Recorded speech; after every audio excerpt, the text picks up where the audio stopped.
हर साल एमडीए अभियान के समय फाइलेरिया को लेकर आपके बहुत सारे प्रश्न होते हैं। आशा दीदी ये बताइए, आशा दीदी वो बताइए। इस बार मैं डॉक्टर साहब को साथ में लेकर आई हूँ।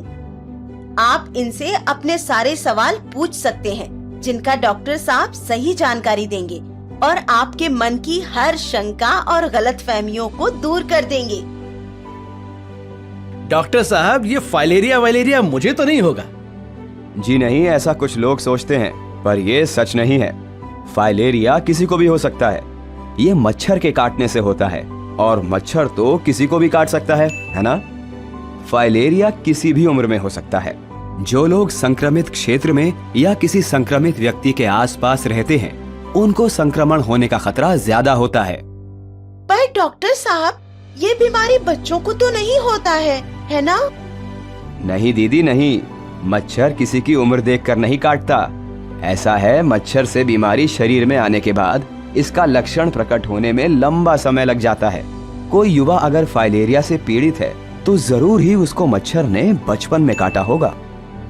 डॉक्टर साहब, हम एमडीए अभियान में जो दवा देते हैं उसके बारे में भी लोग सवाल पूछते हैं। जरूर पूछिए ना, क्या सवाल है आपका?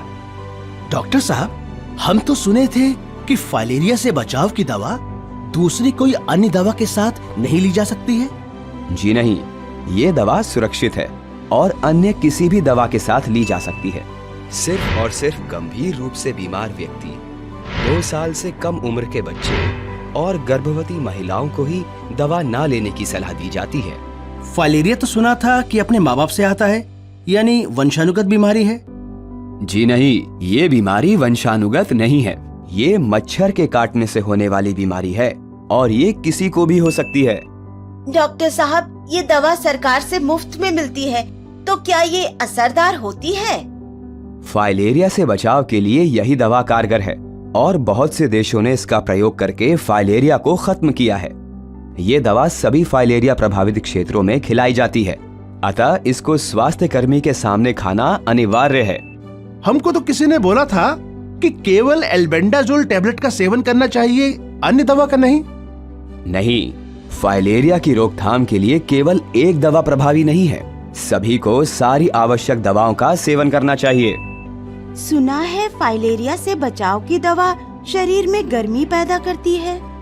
बिल्कुल नहीं दीदी, ये शरीर में गर्मी पैदा नहीं करती और पूरी तरह सुरक्षित है।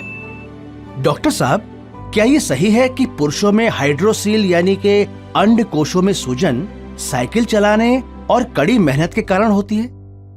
नहीं, हाइड्रोसिल एक प्रकार का फाइलेरिया ही है जो संक्रमित मच्छर के काटने से ही होता है। साइकिल चलाने एवं कड़ी मेहनत करने से ये नहीं होता। पर ये बीमारी तो सिर्फ उन लोगों में होती है जो खारा पानी वाले क्षेत्र में रहते हैं। जैसा कि मैंने बताया, फाइलेरिया सिर्फ मच्छर के काटने से फैलता है और ये किसी को भी हो सकता है। डॉक्टर साहब, सब बोलते हैं कि ये बीमारी सिर्फ गरीब लोगों में ही होती है। ऐसा बिल्कुल नहीं है, ये बीमारी किसी को भी हो सकती है।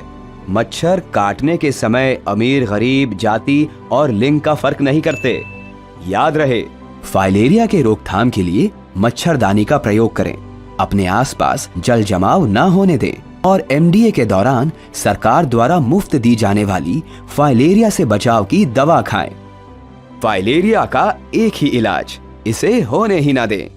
धन्यवाद डॉक्टर साहब, आपने हमारी आंखें खोल दी। हम एमडीए के दौरान फाइलेरिया से बचाव की दवा जरूर खाएंगे। मिलकर रोकेंगे फाइलेरिया।